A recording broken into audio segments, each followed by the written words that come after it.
Hi and welcome to episode 63 of the This is Reportage podcast. My name is Alan Law. I'm the founder of This is Reportage and This is Reportage family, and I'm a photographer too. A pleasure to have the lovely Soven Amatya on the podcast this week. Based in Surrey, Soven is one of the best wedding photographers in the UK and was equal 10th in the world on TIR in 2018. I've had the pleasure of meeting him in real life a few times now, and he's a lovely guy too. Stick with us today as Soven talks all about how 2020 was for him, the story behind one of his specific Reportage Awards and another image also awarded that had an impact on him, why he loves to go to conferences all over the world, yoga and mindfulness, how he became a photographer, our Netflix synopsis game, his experience judging for This Reportage family, why listening is so vital when it comes to capturing moments, and so much more. Hey, Sov, how you doing? Hey, I'm good, Alan. How are you, my friend? I am good, yeah, all good, all good. How's things with you? They're generally good. I did my tax and return and sent it off this morning, so I feel like something, it's done now, and I can relax a little bit. You feel a weight lifted off your shoulders and thousands of pounds lifted off your shoulders as well. Unfortunately. I forgot it's that time of the year. Nothing. Oh yeah, that's true though, isn't it? It is true. And yeah, and you just brought that up, so I might as well ask you. Can't ignore the elephant in the room. You know, what was 2020 like for you? You know, how have you been? 2020 would have been a good year. I had quite a few weddings. I had a destination wedding in Goa cancelled, which was a nightmare. But I learned new skills.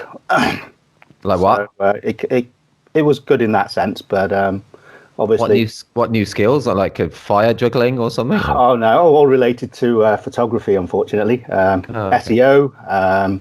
The other one is posing. I'm always a little bit, hit and miss with the posing stuff. And I'm finding more of my couples are wanting some nice photos. So I did a whole load of engagement shoots. That's cool. For them, and it's helped me, and it also helped with my Instagram stories. So I just to let them know I'm still doing stuff. That's been important, isn't it? Because it has been tempting to not put stuff out there during this time. Have you still been putting a lot of work out there then in general on social media and things? Mainly, Instagram stories a lot. I like destination weddings, so I quite like the Facebook memories that come up. Oh, okay, yeah. So they come up with stuff what I've done in the past, where I've traveled to different locations to meet friends, conferences, weddings, and just general stuff. I just post that. Okay. They see I'm doing stuff, and if I get a testimonial, I'll put that up. I'll put maybe pictures of that I've won awards, and then testimonials from couples, videos, just to. Because you're always getting new interaction and new people, so they won't always see it. So it's quite nice to keep it going. But I try not to do it every day, because I think it gets a bit boring for them. Yeah, I guess so. Well, that's cool. You've been doing all that, man. That's really good. And your general overall mental health been okay? You know, because I struggled. I've got ups and downs. I don't know what it's been like for you. I think the first two were okay, but in January. Just now, it was just like, oh my God, I had like a whole week, and like some of my friends like, are you okay? I struggled for initially because it's like another year where all of the plans that I made for last year were on hold till this year. And then you're thinking, oh my God, it's going to be another year. I can't do all of the other things that I want to do. So that took a little while, but I'm getting back out of it. And one of the things that's helping is doing yoga and mindfulness. Oh, cool. Are you doing that every day or like regularly? I'm trying to. It's a struggle to do it every day, but are you like super supple?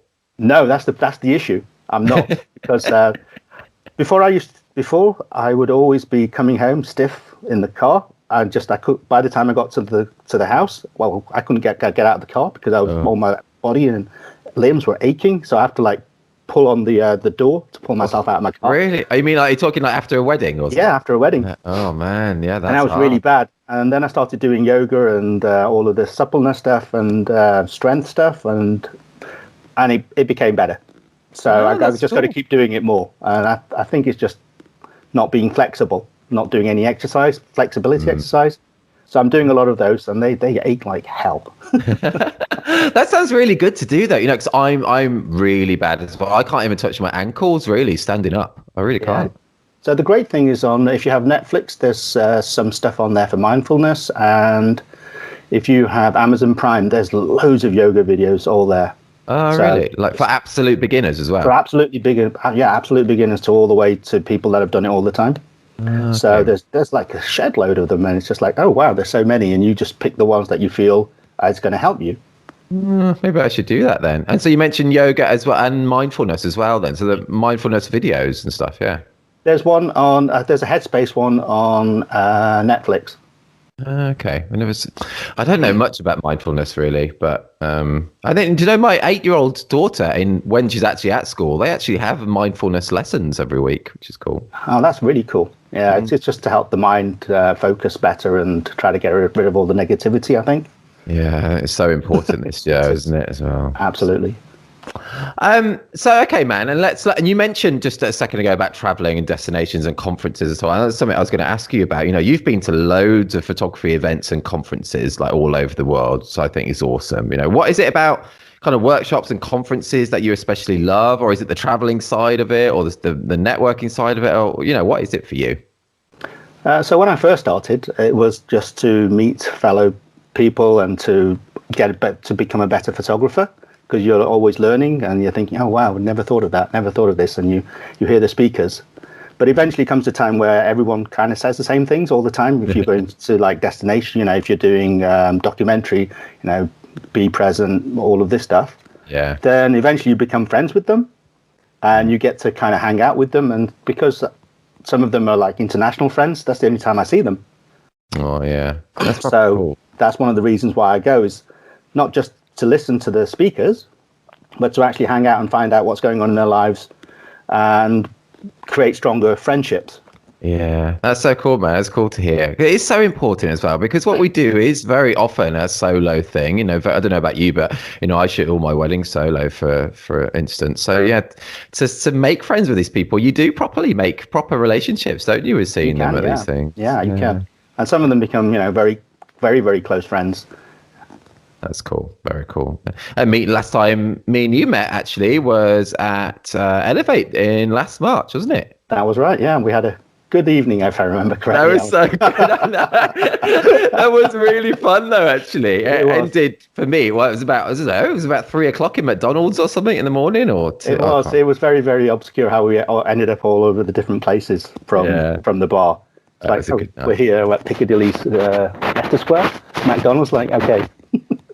Well, you're like happy, so that was the main thing, Al. Very happy, man. Very happy. It was a good night. That was a good night. So, okay, man, Sov as well. So you say this on your bio. I probably won't pronounce the names properly. I don't know. I was born in Kathmandu. Is that right? The pronunciation? Yeah, Kathmandu, Nepal. Okay, yeah, I got Nepal. Yeah. I'll cheerily tell you all about Nepal and the many reasons you must visit the roof of the world. So here's an opportunity, man. You can tell us. Come on, tell us. I've never been. Is it awesome? Sounds. It is awesome, and the main thing is that the people are friendly.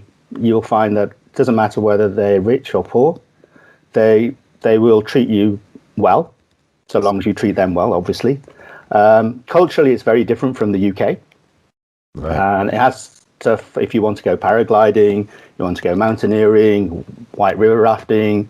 You want to go trekking around different parts. There's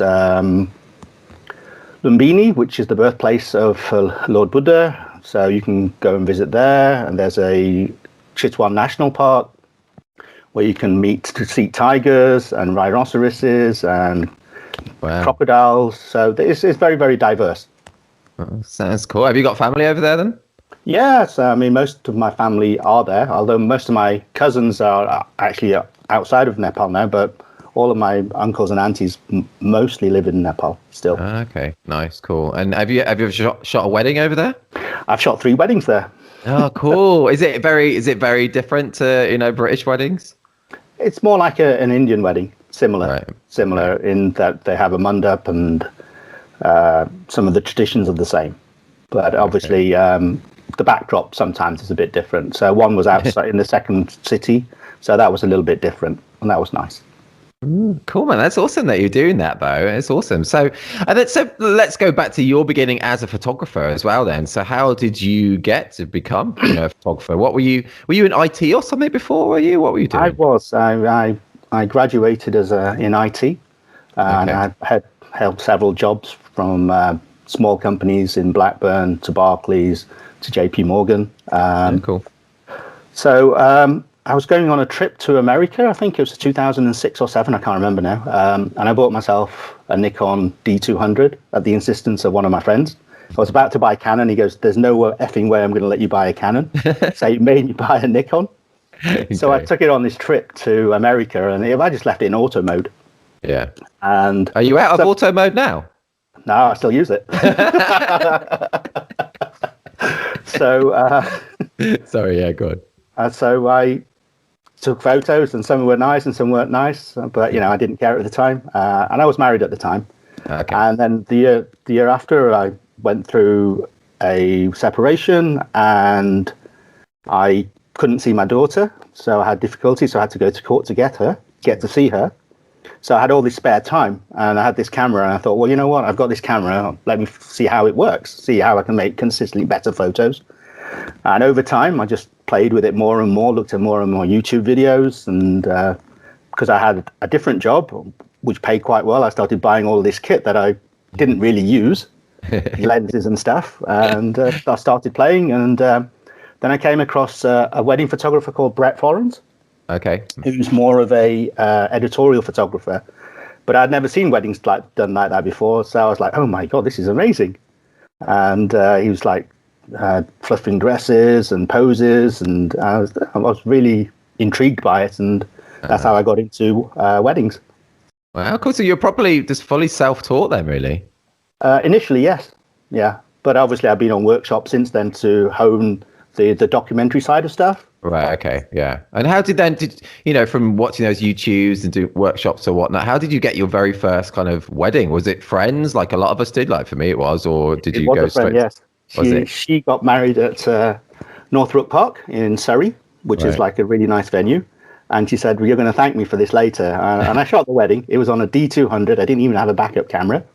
Nice. And like right at the end of the first dance, all the batteries just all died. All of Oh them. man, really? I look back on that, I think, what an idiot. So I had like spare batteries and everything. I just didn't take a charger with me to charge up the battery while the other ones were being, used. That's funny. So It it's was like like no a learning photos curve. after the first dance. Yes. I got the first dance and everything, but yeah, it's like, what an idiot. Oh, but that's a cool experience, though. I guess it's like if that happens on your first one, you won't be afraid of anything going forward. Then, really. Yeah, we all make mistakes, and Oh it gosh. doesn't matter how skilled and experienced we are. There's always things. That's the thing about being a photographer. I think it's just it's handling the situation and knowing how to do it. I think that's what the experience teaches us, right? That's so true, dude. It's so true. And I've mentioned a couple of times on the podcast how I like missed the first kiss once, so the camera just didn't focus, and I knew that I'd missed it, and it really threw me for a lot after that. On the day, and yeah, I think going forward now, if something happens like that, I think I would be able to just get over it quicker. I think because there's nothing you could do really when you've missed something like that. There's nothing you can do. Absolutely not, unless you say to them, "Hey guys, can you just do another quick kiss?" That's true. Which and then so from that friend's wedding, then she obviously or he, sorry, must have liked the photos, I presume. Yes, she liked them.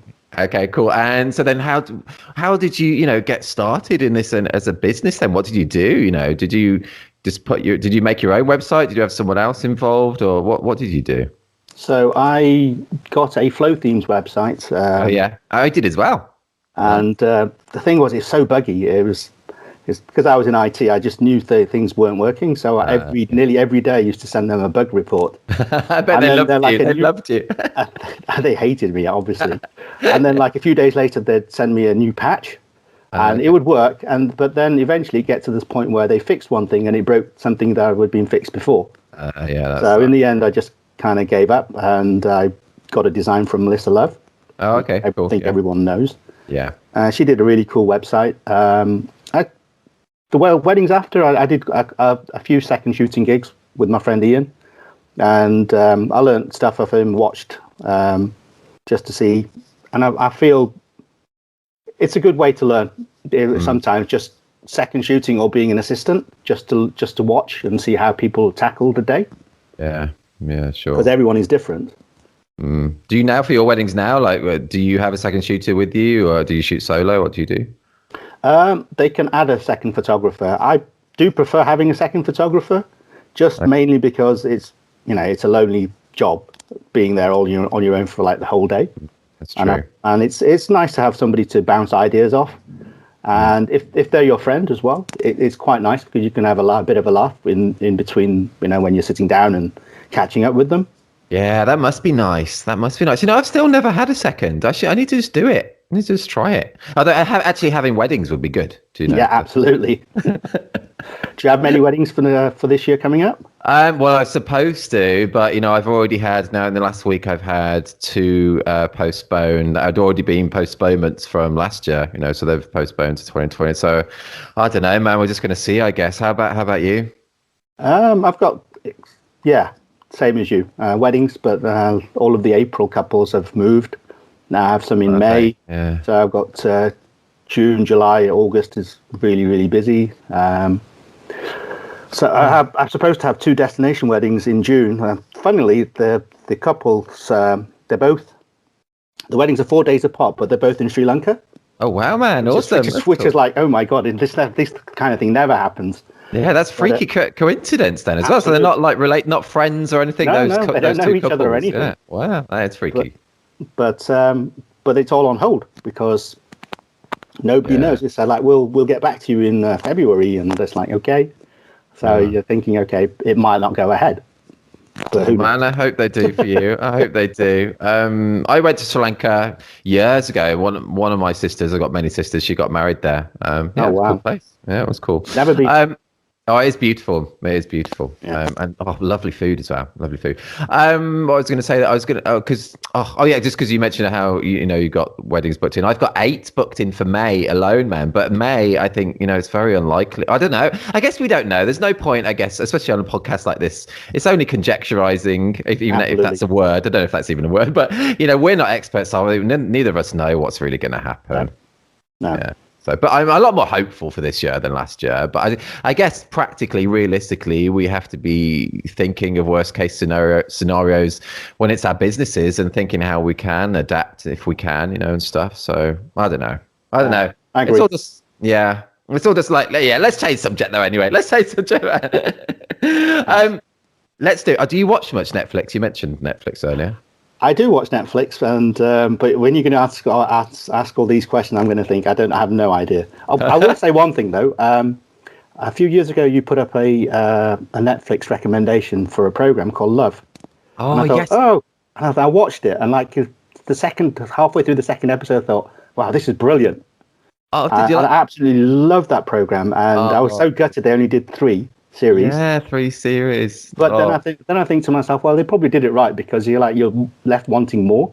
That's true, isn't it? Yeah. Oh, I'm glad you watched that. I love it. It's literally one of my very favorite programs. It's so good. So well written.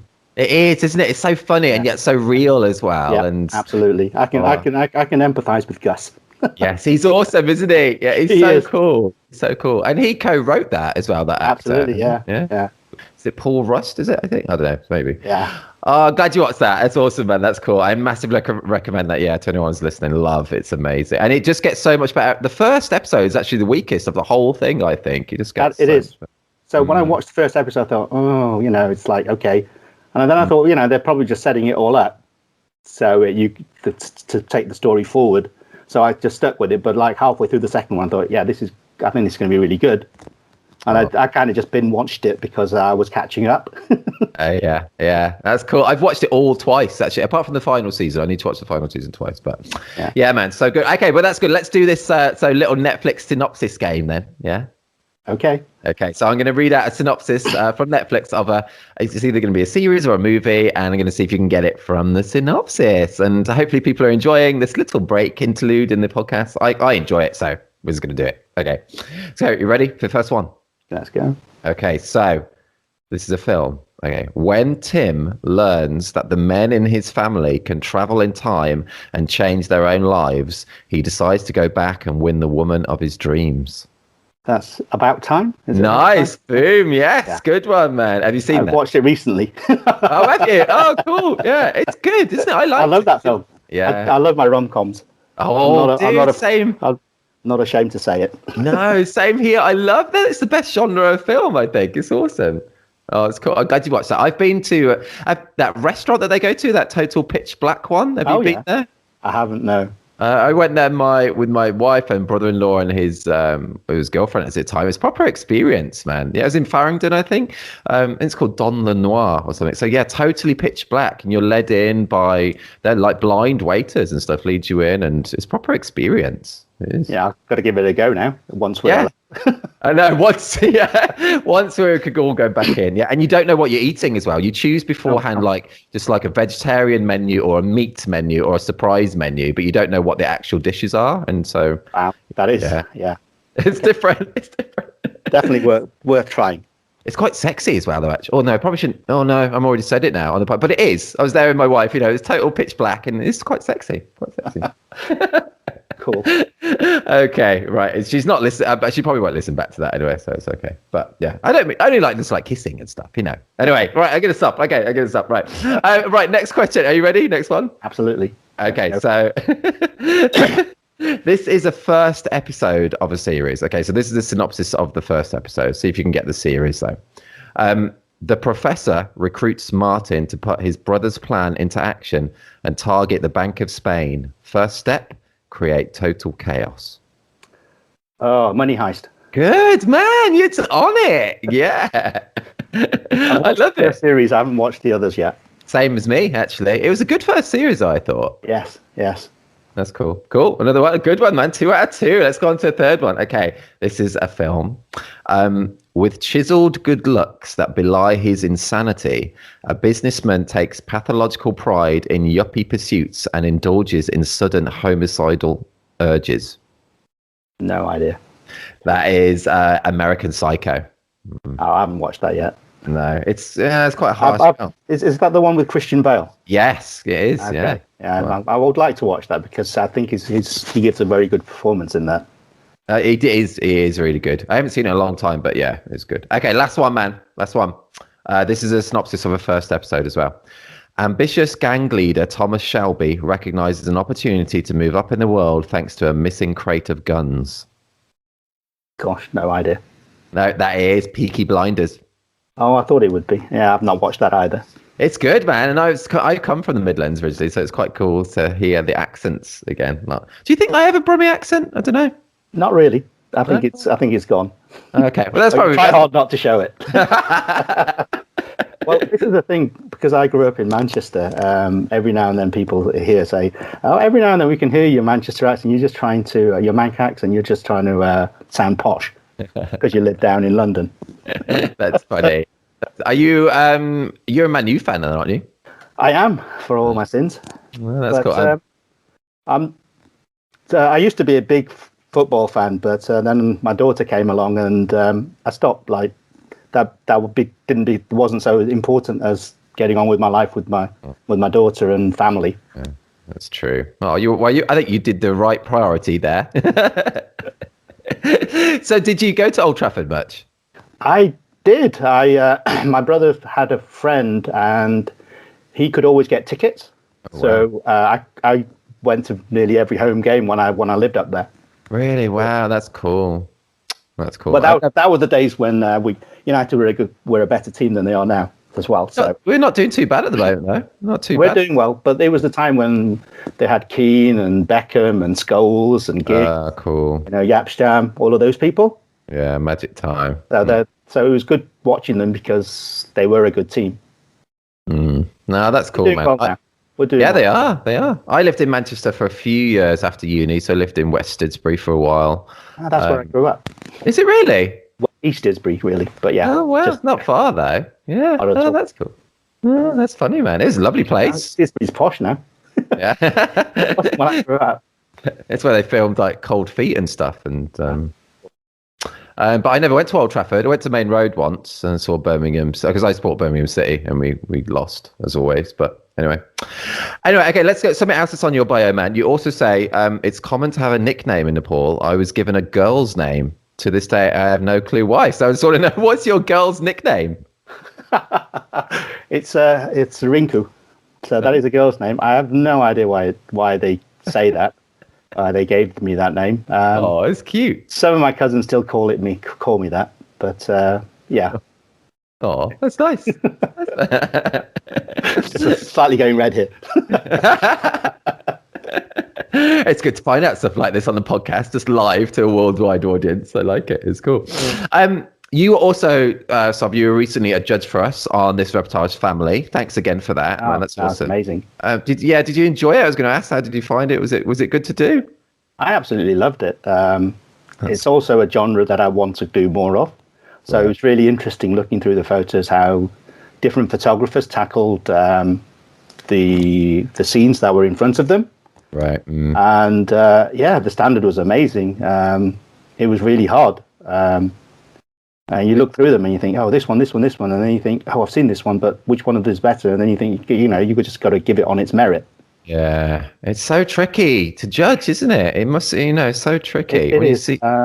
So the main thing I took was that there were some stories that were really strong, but they just let it down because they were like, you could see that it felt like it was a staged moment where the people were looking in the camera, or it just felt staged. And you think, oh, just this one photo let this whole story down. I think that's such good advice, actually. That is, yeah, totally. That is really good advice.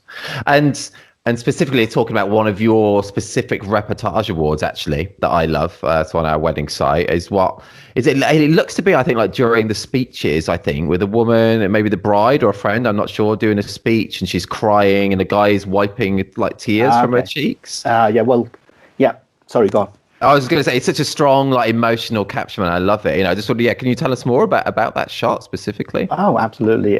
So that was at Highland House. Funnily enough, it was actually a wedding on my birthday. Oh, really? Literally? Oh, that's cool. Literally on my birthday. So, and that was the sister, actually, of the groom. And the groom is the one wiping the tears away of the sister.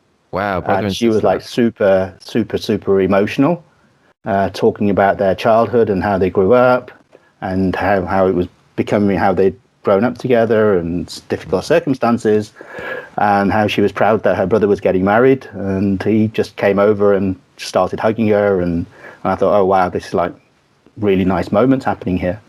So I just stuck with it. Were you quite close? It looks quite close, or? I was on a 35. I like to be close if I can. That's proper cool, man. It's proper. I love it. It's just like pure emotion. A lovely black and white edit as well. Really nice. Really cool. Yeah, it's a really strong capture. I love it's cool that it's brother and sister, actually. I love seeing stuff to do with brother and sisters. I don't know if it's because I've got a son and a daughter, but I just find it just such an interesting relationship. You don't really see that much on like telly or in the media about brother and sisters that much. So I just find it really interesting, actually. Yeah, they had a very beautiful relationship. You could see they were close throughout the whole day. Oh, that's cool. I love it when you see a closeness early in the morning between two people, and then it gives you something to give extra attention on later in the day, isn't it? If you notice it earlier on in the day. Yeah, absolutely. And it's one of the things when you walk into bridal prep or groom prep, you just look around the room and see what people are doing, and just listening out for what they're saying to each other. Mm-hmm. And then, like you say, if their words are where you feel they're close, hopefully that some way through the day, during maybe the ceremony or the reception, they're going to come and hug and like laugh with each other, or maybe they're going to hug and cry. Just waiting and looking for those moments to happen later in the day. Yeah, that's great advice, man. That's great advice. It sounds like from that, I can hear you kind of smiling, thinking about weddings. Have you been missing it really this last year? Yes, I have. Yeah. I think it got to the point where I was doing so many weddings, it just became, okay, I've got another wedding. But now I've not done them for a long time. Just how I can capture the weddings again, and think about how to capture the best weddings for the couples that I have. How many did you shoot last year, by the way? I think it was 10 in the end. But that's quite a few. but most of them were micro weddings. Okay. Yeah. So I think I only had 2 where they went for the whole day. Oh man, 2 in a whole year. It's mad, isn't it? It's mad. One was in March and one was in October. So it's really, really weird. So it's like such a length of time to have like, I had March and then I had nothing till August. Oh man. And I had micro weddings in August, and then in October, even with 15 people, they did the whole day. Oh, did they? Wow. Gosh. Until 10 o'clock, and then we all left. Right. Wow. Did they dance and stuff? They did the first dance. Yes. Oh, that's nice. Yeah. So they did the first dance, and but it was a lot of just killing time a little bit in terms of they were all just sat around. But it was nice because they were chatting, so it wasn't so much the photography, but I think you have a nice experience because you can sit down and chat with all the guests. Sometimes, in days gone by, shall we say, you have so many guests you can't talk to them all. No, that's true. That is true, I guess. It can be tougher, can't it? It can be tougher. Like, I remember, pre-COVID time, like, I was doing 10-hour coverage, and there were only 10 people in total for the whole wedding. And that's like an hour per person of photography coverage, if you put it down like that. It can be more difficult, can't it, than like the big weddings when there's more kind of stuff going on. Oh, absolutely. Absolutely.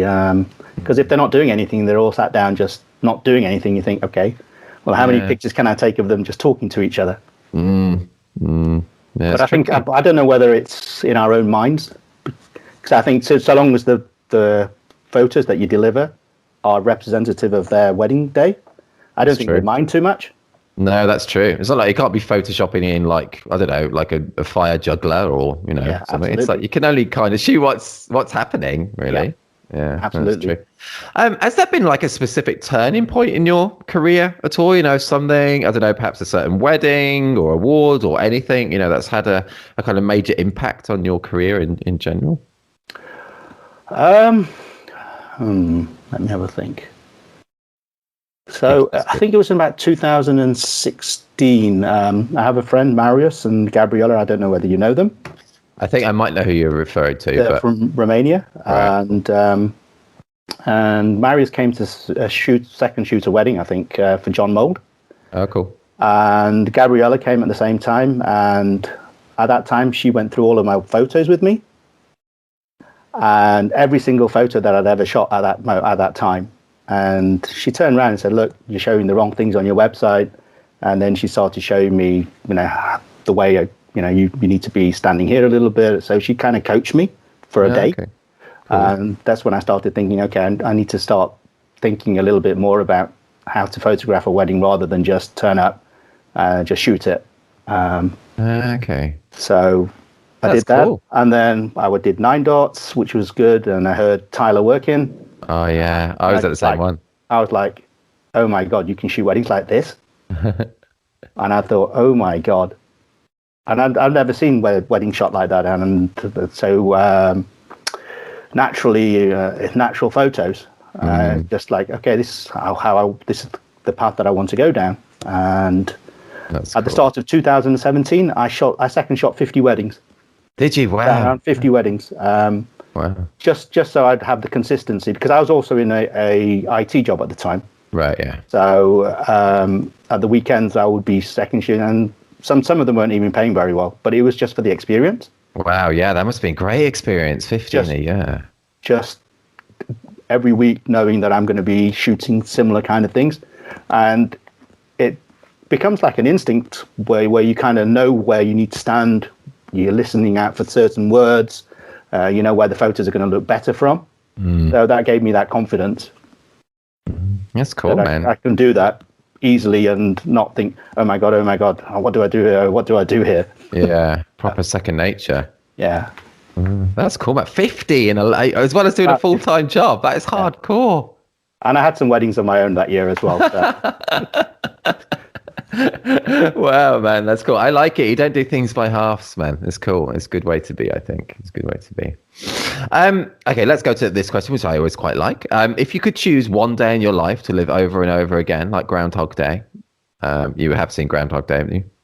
I have seen Groundhog Day, and I'm frantically searching my mind. I know. Yeah, which day, if you could choose the day, which day would you live over and over again? I was thinking about it now. I took Selena, my daughter, to see the Harry Potter play the second time. Cool. Oh, The Cursed Child. oh, nice. The one that's in two halves or something. The one in two halves. And the first time we were like right in the rafters. And I took her again 2 years afterwards, and it was actually on her birthday. Oh, nice. And we watched it the whole day. We went out, we had a meal out, we watched it, we had a meal in the evening. I dropped her at her mum's, and she turned around and said, "Dad, this is the best day I've ever had in my whole life." Oh, dude. That's so nice. That sticks in my mind. Yeah. Oh, making me feel a bit emotional. That's so lovely. Oh. No, this was maybe 6 years ago. I'm sure it's changed now that she's got boyfriends and whatever. But yeah. Oh, that's cool though, man. That is really cool, really cool. And just while you mention it as well, what is the play like? So I've read all the books. Is the play good? Yeah, oh, it's amazing. It's amazing. Yeah. And if you can get the tickets close up, it's even better because you can see their facial expressions and everything. So I think the second time we were third row from the front. Oh, nice. So we were proper in front.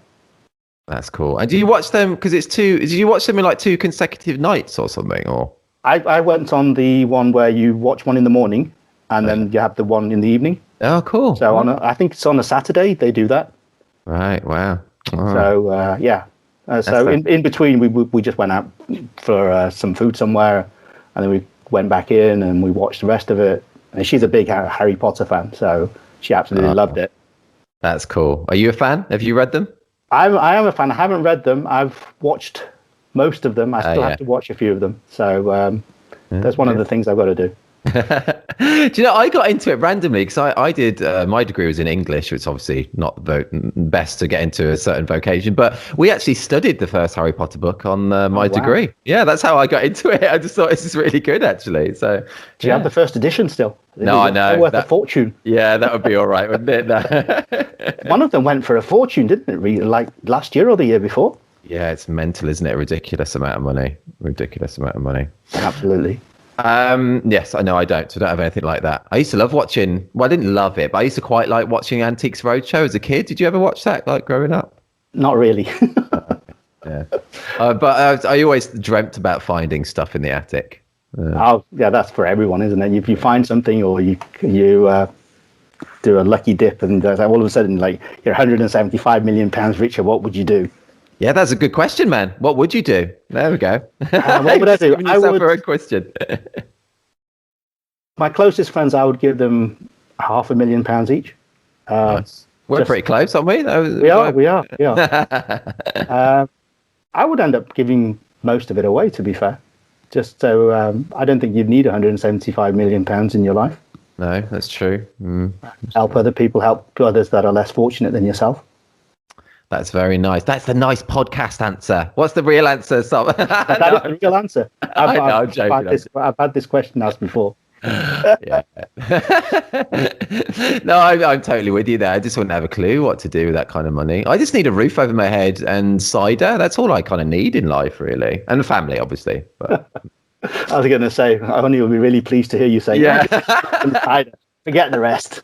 I know, and after that pitch black story in the restaurant as well, so she's not going to be happy with this one. But she probably won't listen. She won't listen, maybe. So, Sub, let's go on to some practical things. What would be your top tips to help someone become better at the documentary side of photography, whether that's weddings or family, anything documentary? What would be your top tips to improve people's skills in that? During the client meeting, just to ask them lots of questions about what they like, dislike, who's coming, what their personalities are like. Mm-hmm. So if they say, he cries all the time, then you kind of know that if there comes an emotional part of the day, that you should be focusing maybe towards one person, just knowing that they're going to be a little bit more emotional. Mm. When you walk into the bridal prep or groom prep, just to not start taking photos, just to chat to them and just see what everyone is doing, see how the relationships are. That makes sense. In terms of, I always tell my couples in the meeting that in the first 15 minutes, the photos are going to be rubbish because I'm actually going to get very close to you and I want you to you'll feel awkward initially, but the photos I'm taking is just so that you can get used to me being there and being in your personal space. Yeah, it makes So sense. that when something emotional is happening later in the day, when I am in your space, you won't see that I'm there because I've always been there. I've just faded into the background. That's great. Whereas if I was further away and then I had to run in to get it, I could kill that moment because then all of a sudden, well, where did he come from? Kind of feeling. That's true. I don't just listen a lot, I feel. Yeah, that's vital as well, isn't it? Yeah, those are all really great tips, man. All great bits of advice. Yeah, really good. I love the way people can like tune into an episode like this and hear, us talking about football in 1 second, and then it's like dropping gold documentary tips as well. It's really cool. It's really cool. I do like listening to this. It's nice. I like just hearing about the people. I just really like that. So it's just lovely hearing your stories, man, about you. It's really cool. Okay, Sov, random question. Yeah. Totally random question, but. What's a random fact about you that you think most people would be surprised to know? I was the fastest runner in my school. Oh, really? Really? Over 100 and 200 meters. Oh, wow. Awesome, man. That's cool. That's proper cool. What kind of age? Between the ages of 11 to about 16. Wow, man. That's proper good then. Did you ever think about like pursuing it as a thing? I did run for Sale Harriers, which is a athletic club, but ultimately I took part in a sports competition and I didn't warm down properly, and basically I was ill for a week, and that was like the end of my career because I just couldn't move. Oh man, that doesn't sound very fun. I have a bit of vitiligo, which is like, discoloration of the skin. Okay. So I started getting white patches and stuff all over my body. So it's just like if I continued on that, I felt that it would just make that the vitiligo worse. Okay. Man, those are skill to have though at a wedding as well. If you were mentioning it before about not running into a scene, but if you do need to run into a scene, like you're going to be there pretty quick. Yeah, absolutely. Although when I tell my daughter, I used to be fast, she just looks at me and laughs at me. She's like, "You would never fast, Dad." That's funny. I was never very quick. I remember doing like the egg and spoon race and stuff. They don't watching our kids' sports day now. They don't have like the egg and spoon race. Don't you think that's a shame? It is. It's gone towards more like competitive athletics, isn't it? Really? Yeah, it has. No egg and spoon race. No sack race. No. I remember the getting dressed kind of race. I don't know if you remember that. You had to you ran a little bit, and then you put on some trousers. Yeah, absolutely. Yeah. And you put on different bits. Yeah. I guess that is a very random idea for a race, but they don't do that anymore. No. I remember as a kid though, I only got to the first bit to put on, and I couldn't put them on. I couldn't put it on. I was like stuck in these trousers, and everyone had finished the race. Everyone had finished, and I was still at the first bit. And a teacher came and said, "It's okay, Alan. You can ignore that bit. Just carry on." And I still remember that. That's funny. That's cool though. Well, kind of cool. Not at the time for me, but yeah. I remember Kiss Chase at school. Do you remember Kiss Chase? Yes. Yeah. They're not allowed to play that at my daughter's school. Okay. I'm sure a lot of the things that we were playing back then and probably thinking, it's not politically correct to do that now. That is true, I guess, isn't it? I used to love that though. I used to love it. Anyway, I don't know. I've gone on to kissing again. Sorry. Just yeah. So what's it? Because you must have seen quite a few different things now. You've shot loads of weddings all around the world. What's been the most bizarre or funniest thing that you've ever seen at a wedding, or just something that just sticks in your mind as being pretty memorable? Oh gosh. I love throwing these really hard questions at people.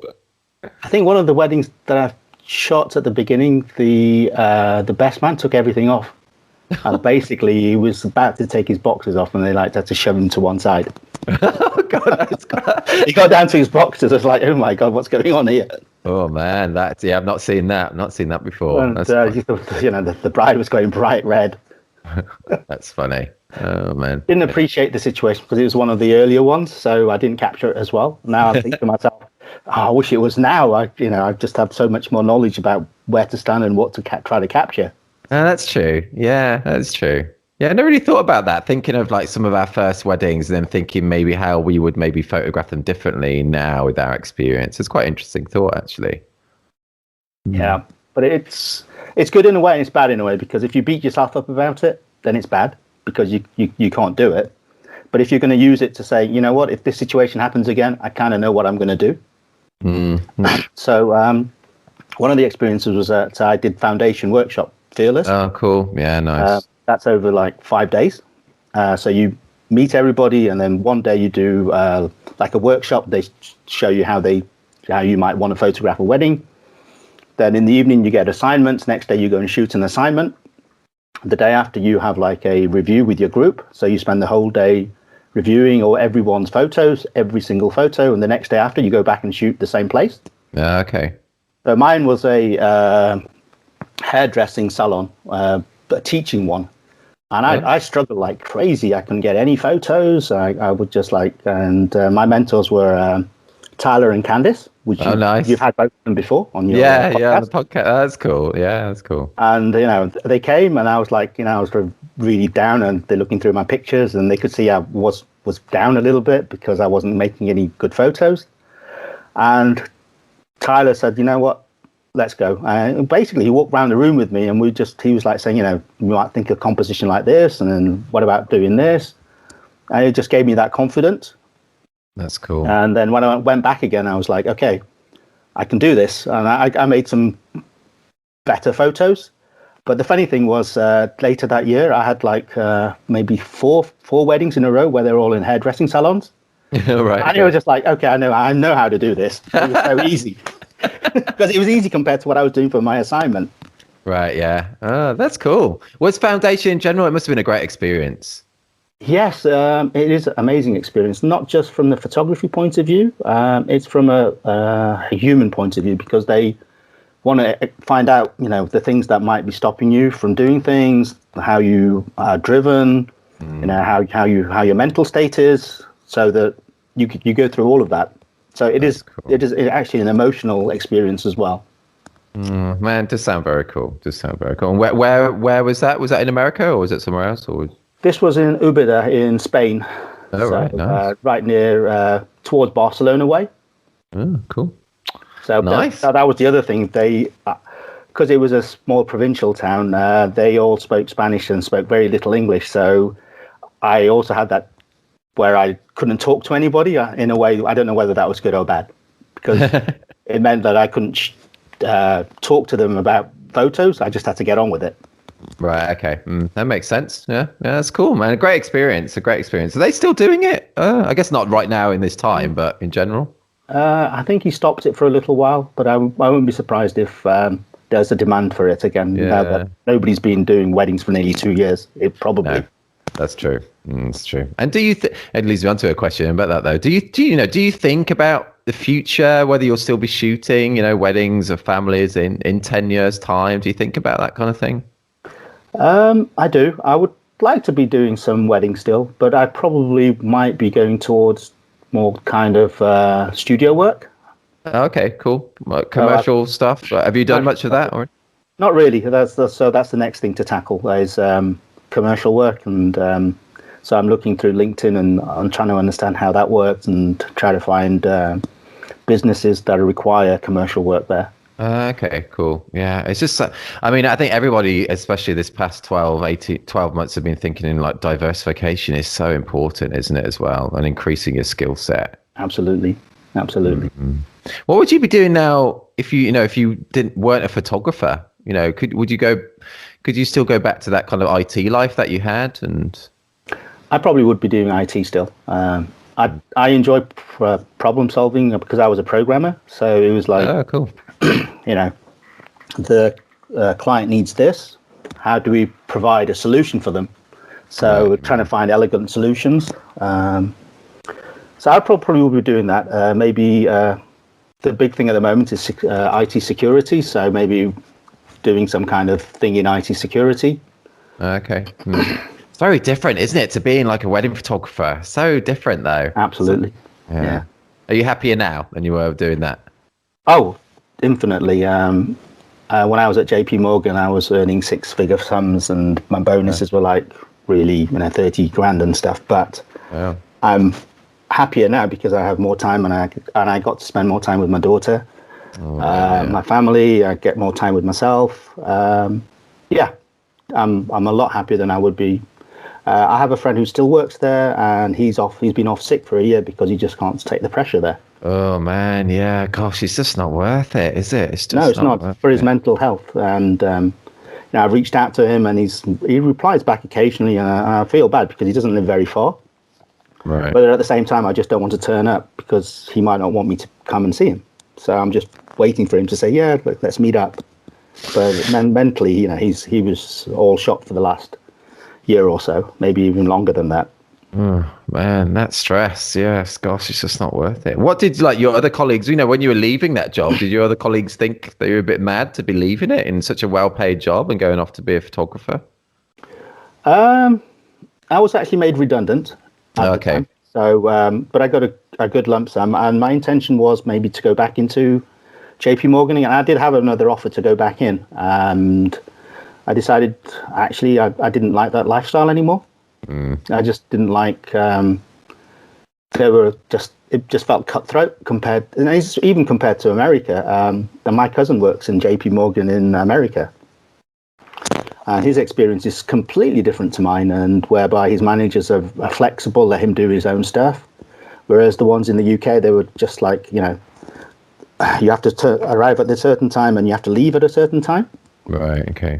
And because I had a young daughter at the time, I would always leave early, and that really, really annoyed them because they would want you at your desk, even though most of the work was outsourced and was in India, and I was just managing it. And people in India had gone home. Right. But they still wanted me to be at my desk. Oh, yeah. And I was like, well, no, I'm not going to do that. I only get to see my daughter these days, and then these days I'm gone.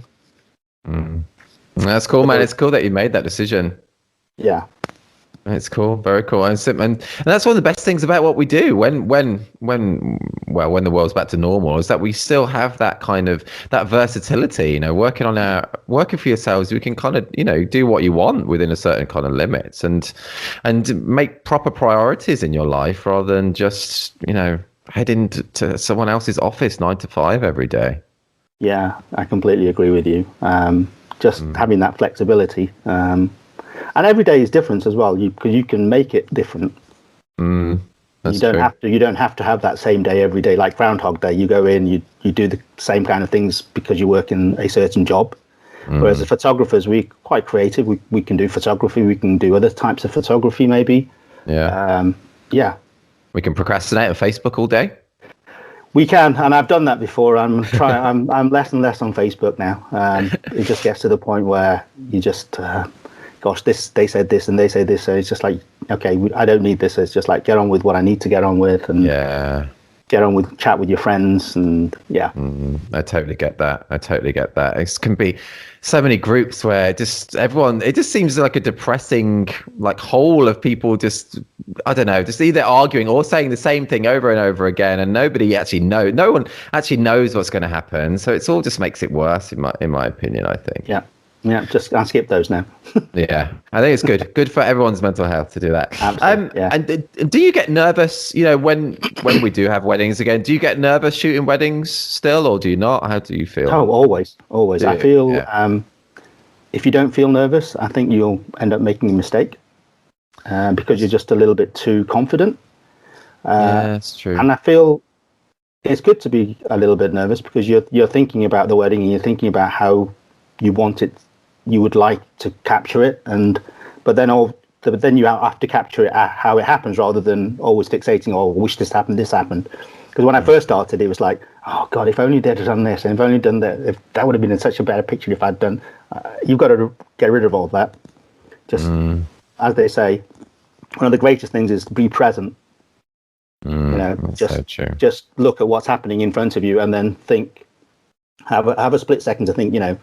Do I need to capture this moment, and how can I capture it the best way I can, so that when they see the photos, they don't only see a nice photo, but they can actually remember how they felt looking at that photo. And if they can, then for me, I've done my job. That's cool. That's a great way to put it, man. That's a great way to put it. Oh, it's cool. It's cool talking to you because it makes me just want to go out and shoot and do it again. It just makes me. I've got one that's supposed to be like in March, but oh man, I don't know if that's going to happen. I don't know if we're still going. We might even still be in fully national lockdown by then. Don't know. We don't know. I don't know. Let's not go back into that. Do you know when you've done a wedding and you've got home, how do you often feel? Are you a photographer who comes away thinking, I've nailed that wedding. Yes, it's been great. Or do you think, oh man, I just don't know if I've got the goods today, or how do you feel? Always, I don't think I've got everything. Always. And it's only a matter of going through culling and then editing where you think, okay, actually, I did an okay job. There's enough photos in there that when they look back through them, they'll think, oh, we have all these nice memories. Because that's what they're mainly booking me for, is for the moments and the memories. Yeah. And it's good to know that you feel similar-ish finishing a wedding. So I'm the same. Always, you just, finish a wedding, never feel like, oh yeah, I've nailed that. Yeah. Never like that. Always just like, oh man, I don't know. Yeah. And maybe that's a good way to be. I think so. There's times where you think, oh, I've nailed that shot or this part of the day, but I've never nailed the whole wedding. Because I think if you start feeling that, for myself, I feel okay. I can just relax a little, and I don't want to relax a little. I want to be like 100% as much as I can through the whole of the day. That's a good way to think about it. Yeah, definitely. Very cool. Very cool. Man, if you could interview any wedding photographer specifically, who would it be? Elliot Hurwitz. He did weddings, I think, a long time ago. Okay. He's a very, very interesting person, isn't he? So it wouldn't be just about weddings. It would also be about his street work and all of the photos he's taken and some of his iconic photos. Okay. Cool. Very cool. Interesting. I've never asked that question before on the podcast, so that was a unique one there. So thank you.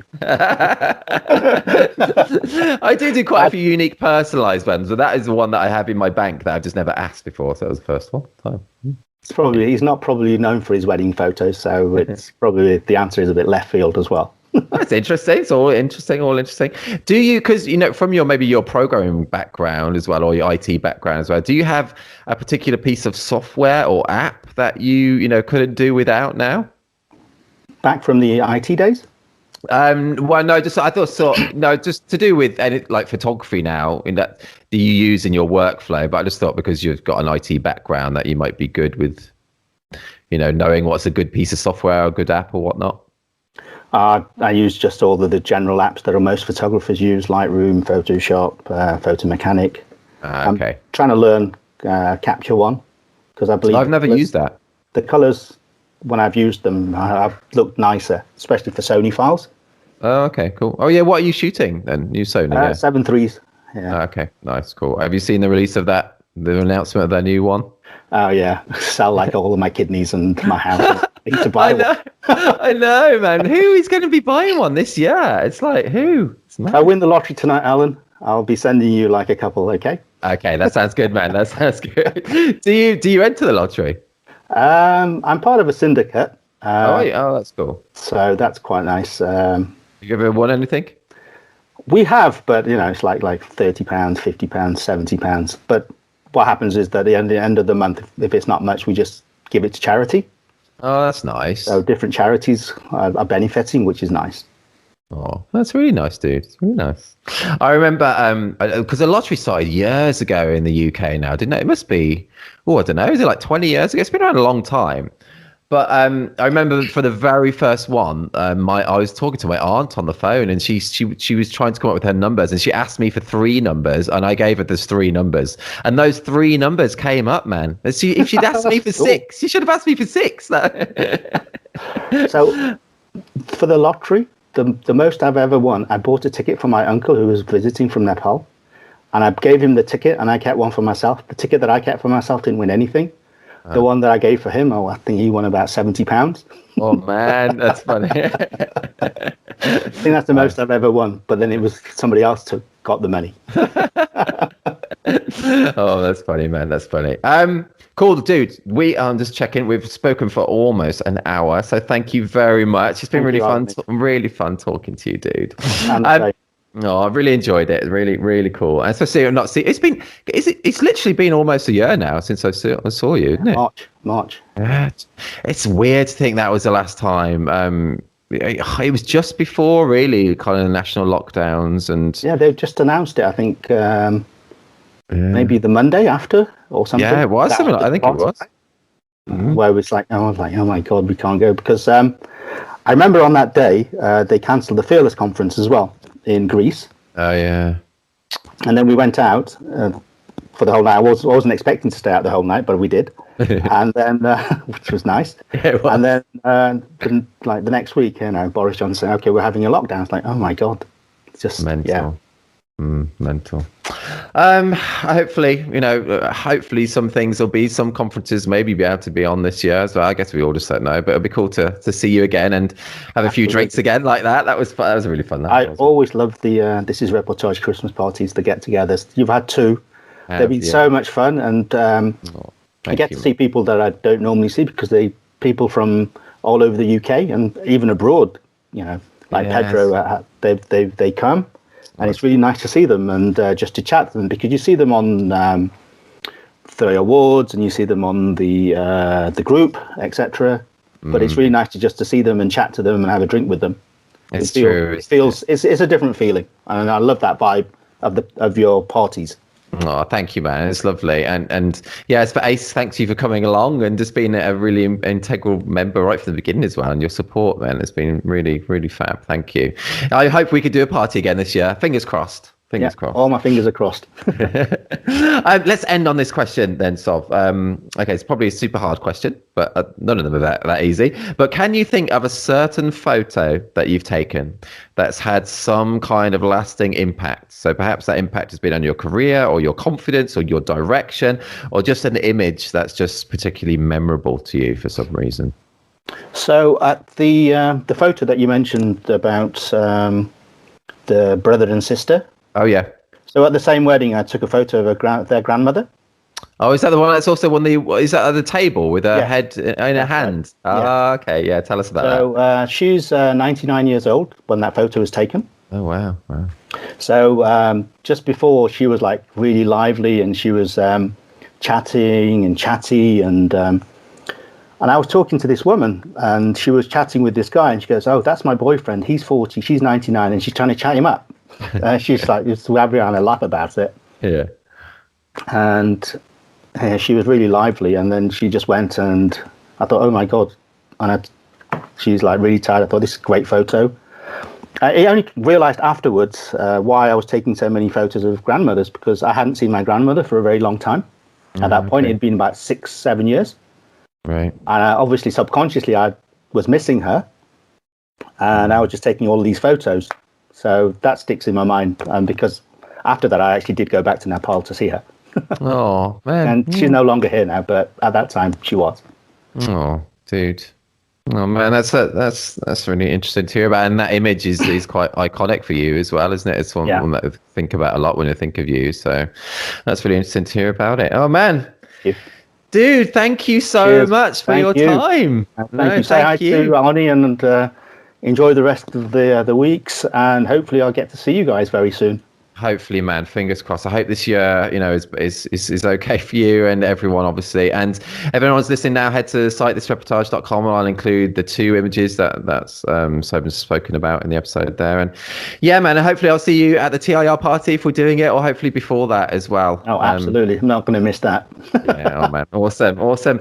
Thanks so much, dude. See you later. See you later, Al. Bye.